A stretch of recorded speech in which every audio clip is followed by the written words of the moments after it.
Jeszcze pas zapiąć. Witajcie nasi drodzy widzowie.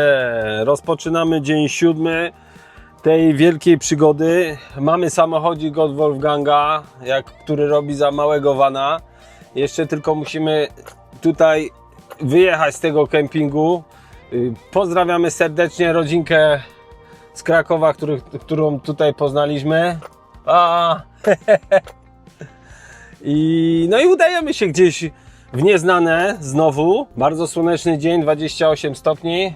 O, brzmi trochę jak pogodynka. I lecimy!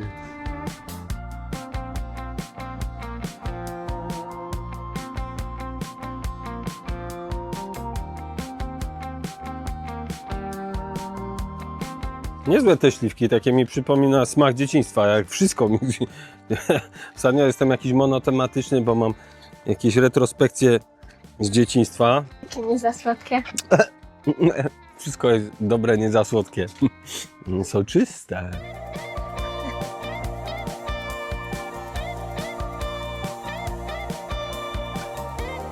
To się, moi drodzy, okazało, że tak się pakowaliśmy, chociaż w sumie się nie okazało, tylko od początku już wiedzieliśmy, że nie mamy strojów kąpielowych. Pobraliśmy kurtki zimowe na Szwajcarię, no ale to się jeszcze może przydać. No ale wzięliśmy małego pakunka stroju, dzisiaj jest niedziela, nigdzie się nie kupi, tutaj wszystkie sklepy są pozamykane. Nieopodal są jakieś bardzo ciekawe takie termy, które są nawet datowane na chyba XIV wiek, no ale nie skorzystamy, bo Ala nie ma stroju. Postaramy się wrócić na te termy jutro, nie? Tak. Tylko strój potrzeba. Nie wiem, co ty tu masz. Mała rzecz, a cieszy, co? No.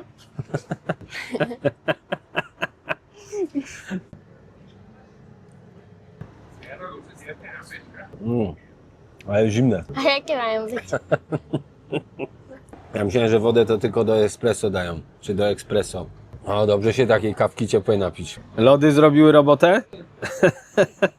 To ja cię mogę karmić nawet 3 razy dziennie, żebyśmy tylko gdzieś szli z tą naszą misją. Będziemy prawdopodobnie trochę zmieniać reguły tej naszej misji. Oczywiście wszystko zależy od Ali, bo nic na siłę. Nie chcemy, żeby to było po prostu w jakiś taki sztuczny, napędzany sposób, że ja Ale pcham. Nie o to chodzi. Będziemy jakoś w inny sposób szukać innych rozwiązań, żeby przede wszystkim nam to przyniosło radość, nie? Stęskniona za koleżankami? Aha, ale przecież one są wszystkie na wakacjach. No Agata nie. To możesz do niej zadzwonić na wideo. Znaczy jedzie pod koniec sierpnia do Włoch znowu. A i kiedy wraca? Pewnie przeczką. Chcesz coś spróbować? No mogę. Takie niesłodkie. Dobre? Nie. Dziękuję. Proszę bardzo. Jedziemy do zamku na Węgry? Jak na Węgry. No na Węgry. Dawaj, jedziemy. Ja idę zapłacić i ciśniemy. No dobra. Chciałem błysnąć z niemieckiego do pani i powiedzieć, żeby zaokrągliła tam na 12 euro, no nie? Z napiwkiem. Ja powiedziałem 20. Ona zaczęła się śmiać, a 20 to jest 20. A to jest 12. Aha. Dobra, to nie ma czasu, słuchaj, bo jest 15, a my musimy zdążyć jeszcze na Węgry. Ale jak na Węgry mamy jechać? No normalnie, no taki kraj jest, Węgry. Wiesz o tym chyba, nie? Wiesz. Ale gdzie? Nie Węgrzech wielkie, tylko Węgry. No wiem. Mamy niecałą godzinę drogi, ale pojedziemy do jakiegoś ciekawego zamku, który został zbudowany w XX wieku, ale to jest zamek stylizowany na średniowieczny. Może być coś ciekawego, kiczowatego. Zobaczymy. Już nie będziemy siedzieć i zamulać, nie? No chyba nie.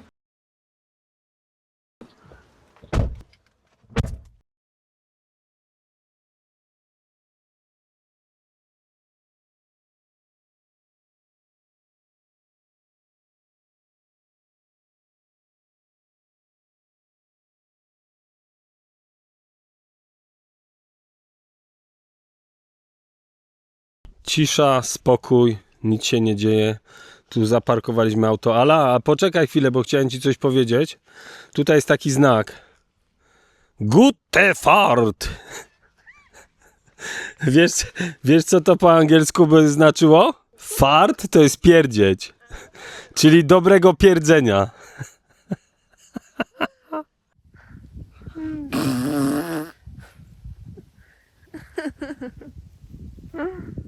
Co uwielbiam w takich podróżach, to taki totalny spontan. Siedzieliśmy na kawie i na lodach z Alą i nagle pyk. Co tu zrobić? Jedziemy na Węgry. Zupełnie nie w kierunku, w którym my się pierwotnie udajemy, czyli centralnie na zachód albo południowy zachód, w stronę Portugalii. Około 50 km za nami, jeszcze tylko kilka przed i będzie ten jakiś nietypowy zamek. Jest wymieniony jako nietuzinkowa atrakcja właśnie w tych zachodnich Węgrzech. Węgrzech czy Węgrach? Nie, Węgrzech. Nie.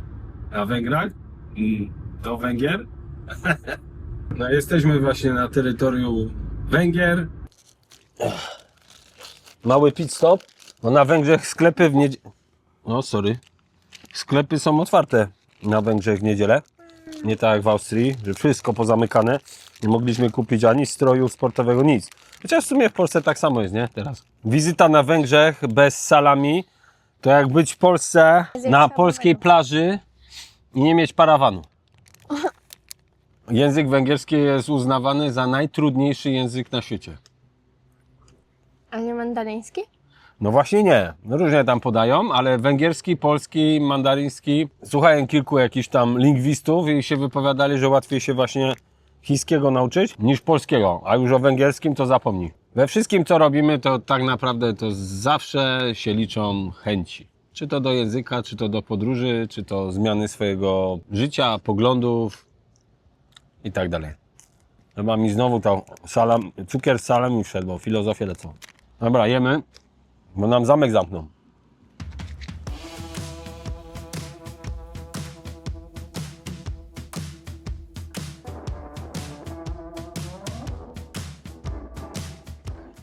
Brakuje nam takiego małego wypadowego plecaczka, nie?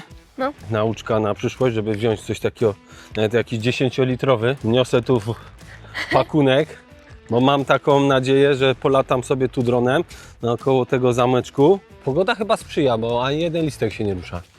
Jak się już humorek poprawił, bo 2 lody skubnęła, w sumie to 3 gałki, jeszcze jednego chyba na patyku. Tak.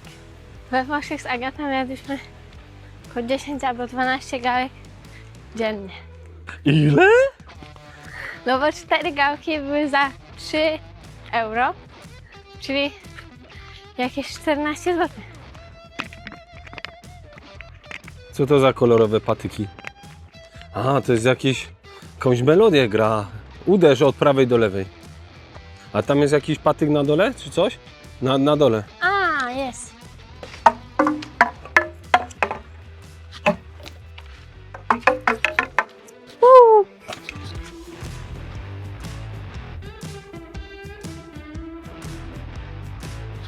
To jest ten zamek? Nie wiem. Chyba tak. A ja jak znajdę atrakcję, to nie ma wuja we wsi, nie? Nie ma.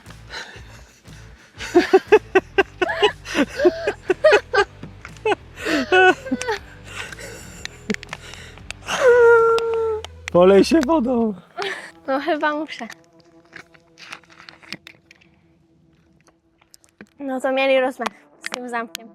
Okrutny. No, Ale patrz jakie stylowe okna. no. Nie pasują tu.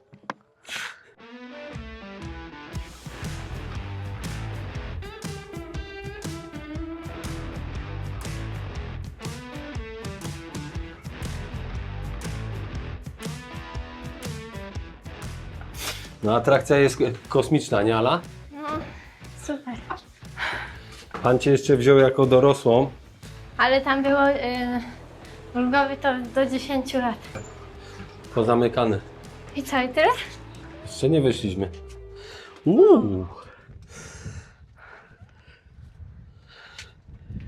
Fajny widok. Tam gdzieś na horyzoncie powinno widać Bratysławę. Według tego opisu. No tutaj gdzieś jest Bratislava. No chyba tam. Ale wieje, to chyba nie polatam jednak dronem.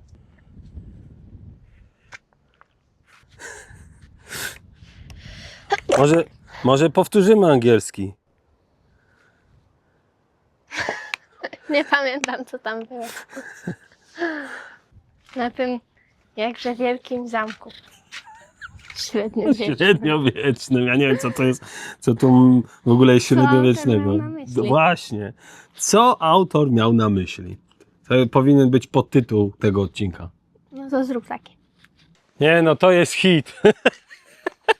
Nie uwierzycie, co się stało. Po prostu zwariowałem. Pomyliliśmy miejsca, znaczy ja pomyliłem. Tak się rozpędziłem, nie wiem dlaczego, ale jakoś tak kliknąłem na to wzgórze i że to tutaj jest ten zamek. Ale to jest jakaś po prostu tylko wieża widokowa, a nie średniowieczny zamek. Myśleliśmy, że komuś kompletnie nie wyszedł ten zamysł. Dlatego ten pan chyba był zdziwiony, jak ja tam mówiłem coś po angielsku o jakimś zamku. Ale zaraz wam, to jeszcze nie koniec odcinka jednak. Za pół godziny zamykają, ale z lotu ptaka zrobimy jakieś ujęcia, aż mi klapki się poluzowały. Za 20 metrów gdzieś tu jest ten zamek. O, jaka brama. Ten zamek to Tarot-i-War, ale nie taki, który powstał kilkaset lat temu, zbudowany przez króla czy księcia. Ten zamek zbudował sobie jeden człowiek od zera, własnymi rękami i zajęło mu to ponad pół wieku. Tarodi Istvan, malarz, wizjoner, trochę artysta, trochę uparty jak osioł, postanowił, że będzie miał swój średniowieczny zamek. Nie model, nie makietę, tylko taki prawdziwy, z kamienia, z wieżami, fosą i mostem zwodzonym. Każdą cegłę, każdy kamień, często z odzysku, dźwigał tutaj sam. Podobno przewiózł w życiu ponad 200 wagonów materiału. Bez ekipy budowlanej, bez dźwigów, bez planów architektów. Tylko on, jego wyobraźnia i dużo czasu. Kiedy inni po pracy siadali przed telewizorem z piwem, on brał młotek, kielnie i dokładał kolejne mury. Rok po roku, dekada po dekadzie. Aż w końcu powstało coś, co wygląda jakby wyrósł tu autentyczny średniowieczny zamek, choć ma zaledwie kilkadziesiąt lat. Tarodi nazywał to pasją. Niektórzy mówili, że to raczej obsesja. Może trochę szaleństwo. Ale jeśli to szaleństwo, to takie, które można oglądać, dotknąć i przejść się po nim wzdłuż i wszerz, tak jak my to zrobiliśmy. Bo tutaj są wieże o wysokości 20 metrów, kręte schody, sala rycerska, winiarnia, a nawet podobno dawna łaźnia. I to wszystko w sercu miasta Sopron, w zachodnich Węgrzech, w otoczeniu zieleni. Dziś zamek prowadzi jego rodzina. Wejście jest symboliczne, my zapłaciliśmy 5 euro za 2 osoby. To nie jest zamek z historii Węgier, tylko zamek z historii jednego człowieka. Historia o tym, że czasami warto mieć swój szalony pomysł i po prostu go zbudować. Wow, jeżeli to jeden człowiek robił, to szacun. Przez 60 lat to tworzył i dopiero po jego śmierci można tutaj wejść od chyba 15 lat. Ala poleciała po euro, bo gościu nic nie gada po angielsku, ale mamy jeszcze 20 minut, więc chcieliśmy wam pokazać, jak to wygląda tutaj w środku.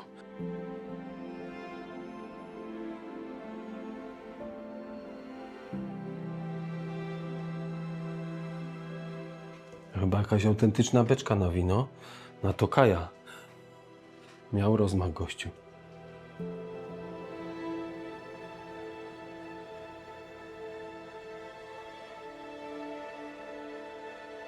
Verboten, forbidden.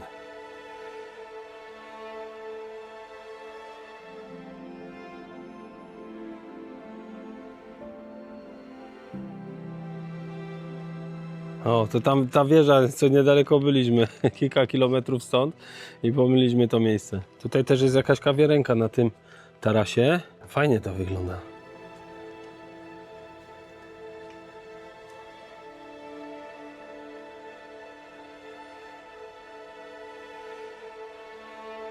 Tu można chyba się przekimać na tych wersalkach. To też ze średniowiecza?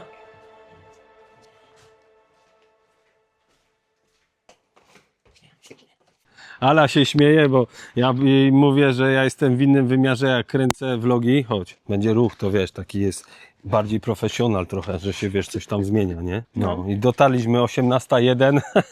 Najszybsze zwiedzanie chyba zamku w historii. W 23 minuty żeśmy to ogarnęli, nie? No. Jak ci się podobało? Ładny ten zamek. Miał gość fantazję. Tworzył 60 lat go. Wejście ile kosztowało, pani księgowa? 5 euro za nas dwójkę. Okej. Mówił 6, ale miałam tylko 10 i 5. No i teraz już naprawdę koniec tego odcinka. Dzięki, że byliście z nami. jak zwykle. I co, następne lody? Mogą być. Do zobaczenia w następnym odcinku. Subuj, lajkuj, komentuj.